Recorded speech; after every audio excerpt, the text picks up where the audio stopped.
것에 대해서 배울 겁니다. 우리가 지난주까지 말씀을 한번 쭉 되짚어 볼게요. 처음 하나님께서 이 땅을 창조하시고 하나님 나라를 만들기를 생각을 하셨어요. 그리고 그 안에서 규칙을 만드시고 또 사람을 만드시고 그 안에서 함께 하는 것들을 배우게 하셨어요. 근데 위기가 찾아오게 됩니다. 위기가 찾아오는데 죄라고 하는 것이 우리 가운데 들어오는 거예요. 그리고 이 죄가 하나님과 우리 관계를 멀어지게 하면서 우리가 하나님으로부터 공급받아야 하는 그 하나님 나라를 지키기 위한 여러 가지 방법들을 잃어버리기 시작하는 겁니다. 그래서 하나님께서 오늘 우리에게는 이 죄를 없이 하고 처음부터 다시 원점으로 돌아가서 하게 하십니다. 그 사건이 바로 노아의 방주 사건이었어요. 하나님께서 이 땅을 다시 한번 엎으시고 새롭게 하시고 이제는 다시 시작하겠다. 처음부터 돌아가서 처음 그 모습으로 다시 시작하겠다 하는 그 모습을 우리에게 보여주게 됩니다. 그리고 이 노아의 방주 사건이 끝나면 아브람이라는 사람이 등장을 하게 됩니다. 아브라함이라고 하는 사람이 등장하여서 하나님께서 이 사람을 통하여서 믿음이란 것이 어떤 것인지, 믿음의 족속들은 어떻게 살아가는 것인지 보여주게 됩니다. 오늘 말씀 창세기 12장 1절에는 하나님이 그 아브라함을 처음 부르시는 사건이 나타납니다. 여호와께서 아브라함에게 이르시되 너는 너의 고향과 친척과 아버지의 집을 떠나 내가 내게 보여줄 땅으로 가라. 이건 굉장히 중요한 메시지예요. 아브라함이 살던 시대에는 자기의 집을 떠난다는 거는 자기의 문화권을 벗어나는 거거든. 내가 태어났던 모든 기반들, 내가 알고 있던 지식들을 모두 내려놓아야 하는 상황이 됩니다. 어디로 하나님이 보내실지 모르기 때문에 내가 어떤 모습을 가져야 되는지 정체성을 상실하는 아주 중요한 순간이라고 할 수 있습니다. 그리고 그 정체성을 상실하면서 한 가지 더 이 아브라함에게는 하나님이 요구하시는 바가 있었어요.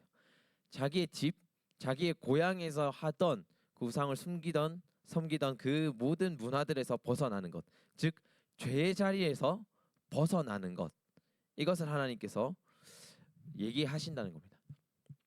전도사님이 처음으로 신앙생활을 시작했을 때 하나님과 기도하면서 가장 먼저 했던 것이 이 부분이었던 것 같아요. 전도사님이 가장 먼저 하나님과 소통하고 그분과 함께 그 신앙생활을 이어가기 위해서 가장 먼저 했던 것은 전도사님이 가지고 있었던 죄와 가까울 수 있는 문화, 내가 하나님과 조금이라도 멀어질 수 있는 문화에서 벗어나는 것이었습니다. 전도사님이 신앙생활 하기 전에는 굉장히 안 좋았던 습관들, 지금 생각해도 좀 안 좋았던 습관들이 여러 가지가 있어요. 전도사님 개인적으로는 약간 미디어 중독 같은 느낌도 있었던 것 같아요. 전도사님이 예전에는 게임을 한번 잡으면 놓지를 못했던 경험이 있어요. PC방에서 4박 5일을 방학에서 보내고 이런 경험들이 전례들이 있습니다. 그래서 그만큼 어떤 미디어나 이런 것들이 굉장히 약했어요. 전도사님이 그리고 하루는 TV를 틀면 동해물과 백두산이에서 시작을 해서 이제 마르고 닳도록으로 끝나는 그런 TV를 하루 종일 봤다는 뜻이죠. 그런 정도로 미디어라고 하는 자극에 굉장히 약했었어요. 그래서 처음 신앙생활을 시작하고 전도사님이 제일 먼저 그것들을 바로 끊었던 것 같아요. 내가 하나님에게 집중할 수 없게 만드는 것들, 내가 하나님과 보내는 시간 대신에 보내고 있는 것들, 그런 것들을 끊어냈던 것 같습니다. 아브라함도 마찬가지 있지 않았을까요? 아브라함이 우리와 환경이 다를 뿐이지 아브라함의 살던 그 자리에서 자신이 하나님을 잊고 살 수밖에 없었던 배경을 버리는 겁니다. 하나님이 이 아브라함에게 고향을 떠나라라고 한 말은 내가 하나님을 잊고 살 수밖에 없는 그 배경, 그것을 버리라는 겁니다. 오늘 하나님께서 우리에게 동일하게 하나님 나라의 차별성을 얘기하실 때, 하나님 나라와 세상이 뭔가 다르다 하면 무엇이 다르냐라고 얘기하실 때, 하나님 나라의 백성들은 세상의 백성들과 다르게 하나님을 잊고 살 수 있는 그 배경을 버릴 수 있어야 된다는 겁니다. 내가 하나님과 다른 세상을 구별하여 살아간다고 하는 그리스도인이라고 하면 내가 죄된 습성을 가질 수 있는 그 배경을 버릴 수 있는 사람이어야 한다는 겁니다. 이 구별함을 통하여 하나님께서는 우리 안에서 선한 영향력을 키워 가시는 겁니다. 이 구별함을 통하여서 성장된 선한 영향력을 통하여서 우리가 습관처럼 해서 끊을 수 없었던 죄의 문제들을, 또 하나님을 잊고 살 수밖에 없었던 그 모든 배경들을 이기게 하시는 겁니다. 그리고 그것을 통해서 하나님은 선한 꿈을 꾸게 하십니다. 오늘 우리 말씀 12장 2절에서 3절 말씀 우리 같이 한번 읽어보겠습니다. 시작. 내가 너로 큰 민족을 이루고 내게 복을 주어 내 이름을 창대하게 하리니 너는 복이 될지라. 너를 축복하는 자에게는 내가 복을 내리고 너를 저주하는 자에게는 내가 저주하리니 땅의 모든 족속이 너로 말미암아 복을 얻을 것이라 하신지라. 하나님께서 오늘 꿈꾸게 하시는 선한 비전이 여기 있는 겁니다. 우리가 하나님을 통해서 세상과 구별된 모습을 선택했을 때, 그 길을 걸어갈 때 하나님은 우리에게 선한 비전을 허락하십니다. 오늘 아브라함에게도 너가 너의 죄된 습성을 가질 수 있는 그 배경에서 벗어나서 하나님이 인도하는 길로 가겠다는 결단을 하였을 때, 나는 너에게 큰 민족을 이루고 그리고 내가 너에게 복을 내리고 그 복이 너에서 끝나는 것이 아니라 네가 만나는 그 땅의 모든 족속에게 그 복이 닿도록 하겠다는 하나님의 비전이 있는 겁니다. 여기서 하나님의 비전을 잘 살펴보면 이게 왜 선한 비전인가 알 수 있습니다. 아브라함은 자기가 단신으로 나올 때 자기 하나를 책임지는 하나님을 꿈꿨을 거예요. 내가 하나님의 길을 선택하면 하나님이 내 인생을 책임져 주시겠지라는 생각을 가지고 아브라함은 나왔을 거예요. 근데 오늘 아브라함에게 하나님이 약속하시는 비전을 잘 살펴보면 아브라함에게서 끝나는 것이 아니라 아브라함이 낳은 자손들, 또 아브라함이 만나는 그 땅의 모든 족속들에게도 하나님이 복을 허락하겠다라고 하는 겁니다. 한 사람이 나의 죄된 배경에서 벗어나서 선한 길을 선택했을 때 하나님 그 선한 사람 한 사람으로 많은 족속에게 하나님의 복이 닿도록 하겠다는 약속을 하시는 겁니다.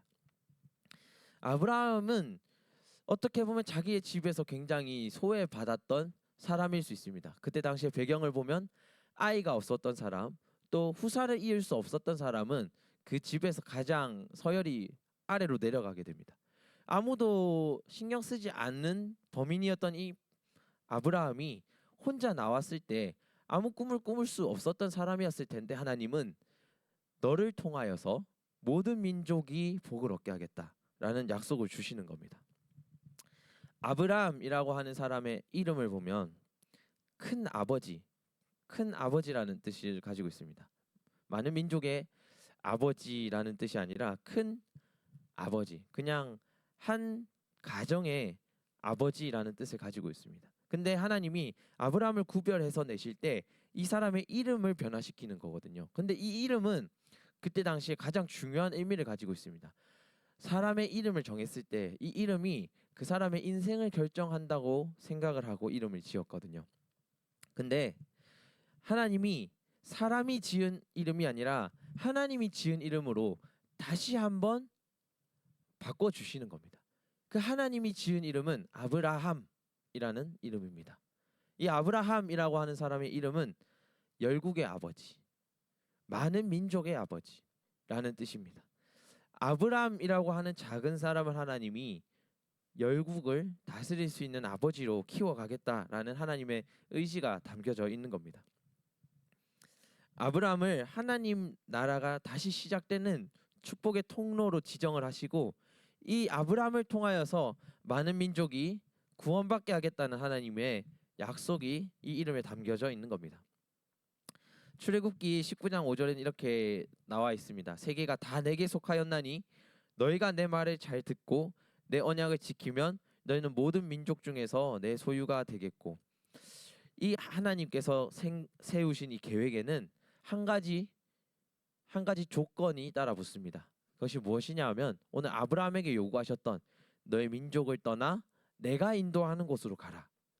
너의 배경을 떠나서 너가 습관처럼 가지고 있던 하나님을 잊게 하는 모든 배경에서 떠나서 이제는 내가 인도하는 곳으로 가라라는 겁니다. 그리고 그 인도에 따르겠다는 고백이 있을 때 오늘 하나님께서는 비전을 허락하십니다. 오늘 우리에게 똑같이 하나님이 내가 이제 너희를 인도해 갈 텐데, 내가 이제 너희 인생을 좌우해 갈 텐데 너희가 거기에 순종하겠느냐 하는 물음이 있는 겁니다.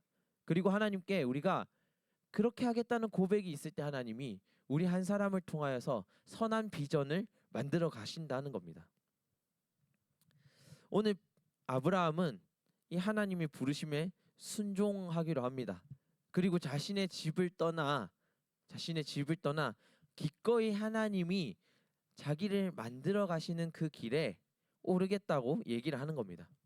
그리고 이 순종, 아브라함의 단 한 사람의 이 순종을 통해서 아브라함의 인생뿐만이 아니라 온 인류의 인생이 바뀌어가기 시작하는 겁니다. 아브라함은 하나님 나라와 하나님 나라의 백성이 시작되는 축복의 통로, 그 시작점이 됩니다.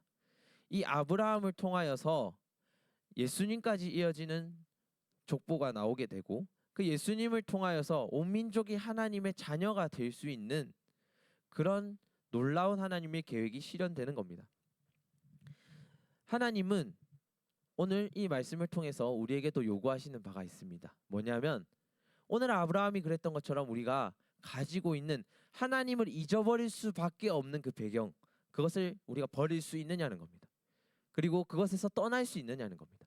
그리고 여러분들이 그것을 떠나겠다고 고백하는 그 순간, 그것을 결심하고 결단하는 그 순간부터 하나님이 여러분의 인생을 선한 비전을 꿈꿀 수 있도록 인도해 가겠다는 겁니다. 만들어 가겠다는 겁니다. 그리고 여러분들이 그렇게 만들어져 가는 과정을 통해서 하나님은 새로운 하나님 나라를 여러분들 통해서 이루어 가겠다는 겁니다.